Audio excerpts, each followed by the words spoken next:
Hello there, welcome to my views and news. Two news stories for you.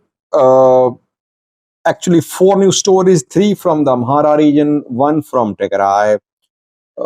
Dozens of government officials, government leaders have been abducted by Fano fighters in a zone of the Amhara region. Two ambush attacks by Fano fighters on Ethiopian military in the last 48 hours. Secondly, Getachew has held some meetings in Addis Ababa. U.S. Embassy delegation was in Mekelle today, and after that, Getachew speak. He talked about Tigray and Ethiopia. Uh, Coming days are crucial. Why? Because November was the month when last year Pretoria deal was signed. Anniversary of the Pretoria deal is coming, and so far the deal has not been fully implemented. Firstly, viewers, Amhara region of Ethiopia, where Fano fighters have kidnapped government officials, Prosperity Party members.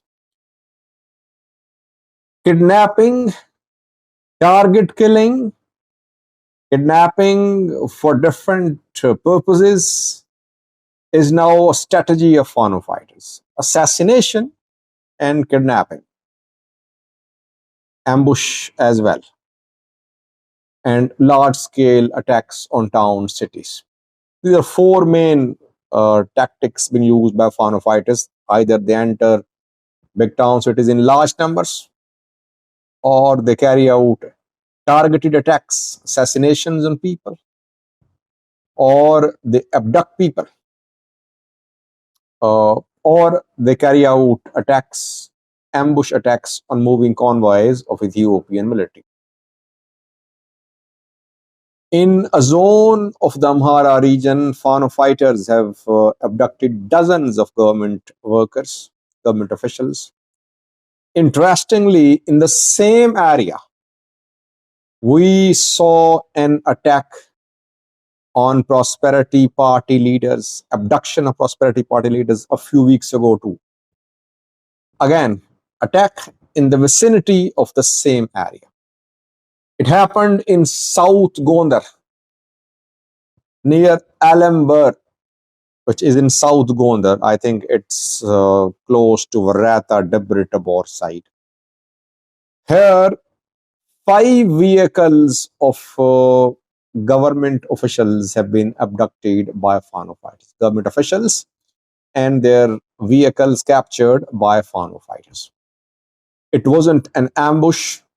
Fano fighters fired at the convoy. The convoy stopped. Fano fighters took away vehicles and government workers. What will happen next? Will Fano fighters kill these captured people? I don't think so, because if Fano fighters capture people alive, they use them for prisoner exchange. Fano fighters, Fano groups want to have their comrades released.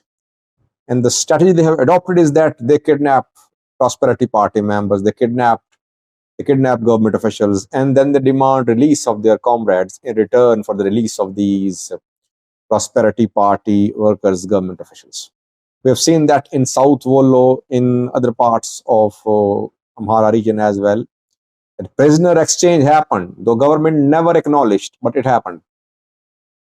In the same area, near Debri Tabor, a few weeks ago, a convoy of a high-level delegation of Amhara regional government was ambushed by Fano fighters. Some were killed in that attack. And again, attack in the same area. And by the way, reportedly, Amhara regional government has communicated to the regional government officials that they should not travel in government vehicles. They and their family members should use private vehicles, because government vehicles can be ambushed anytime, or they could be kidnapped. And that is what happened in the Amhara region, reportedly in Alember, close to Gondar Vareta line. Secondly, two ambush attacks by Fano fighters in the last 48 hours. One happened very close to Bahirda, regional capital, just in the outskirts of Bahirda. A convoy of Ethiopian military came under attack. Convoy was just leaving Bahirdar when it was ambushed by Fano fighters, and two vehicles were damaged in that attack. And the obviously convoy had to return to Bahirdar.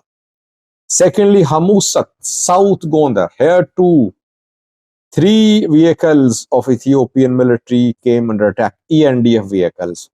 Fano fighters ambushed this small convoy of Ethiopian National Defense Force near Hamusat in South Gondar. South Gondar is a difficult ground to operate for the Ethiopian National Defense Force. Secondly, viewers, Getachew Reda has held a meeting with US Embassy delegation. It happened in Mekelle, Tigray's regional capital. After that, Getachew Reda tweeted about this development. He said that the two sides discussed issues, matters of importance for Tigray and for Ethiopia. I don't know who writes tweets for Getachew Reda. Maybe he does not write tweets himself because he's regional president. He must be a very busy man. Maybe someone is writing for Getachew Reda. Use of Tigray as if it is separate from Ethiopia was a little surprising for me. Though people sometimes accuse me as well that how did you use Tigray as if Tigray is a country. That is why I say Tigray region. When I say Tigray and Ethiopia, I say Tigray region and Ethiopia. So I don't mean to say that Tigray is a separate country. So maybe it was an unintentional error by someone who writes tweets for Getachew Reda that he used Tigray and Ethiopia separately, as if two are separate countries or separate regions. Getachew Reda, we know, prevented a meeting on Saturday and Sunday. The meeting's agenda was implementation of Pretoria deal, TPLF's meeting. Getachew's forces prevented the meeting. Meeting could not be held. Coming days are crucial, I think. Why? Because 1 year anniversary of Pretoria deal is approaching. Almost exactly a year ago in November 2020, Pretoria deal was signed between TPLF and Ethiopian federal government. Talks in Tanzania were held. But the peace deal could not be fully implemented. Core issues are still unresolved. Only outcome is that guns have been silenced. Otherwise, thorny issues are unresolved. And one of the thorniest issues is Tigray's border. Will Volkai Tumara Sagade Koramela Raya be part of Tigray or Amhara? Will Tigray retake control of these territories or not? No one knows. No start of political dialogue between Tigray and Amhara about the future status of these two zones. Secondly, the return of IDPs still not started. Second important issue. Thirdly, human rights abuses, no accountability. International UN Human Rights Commission's mandate has expired, no renewal, so no one will be held accountable. Fourthly, demobilization of Tigray forces. Demobilization started, disarming started, reintegration could not progress. Still, Tigray has around 1,000 standing army, and those who have been demobilized, around 50,000, they could be recalled to, and those who are demobilized, they were not happy with whatever they were given by the government to survive on.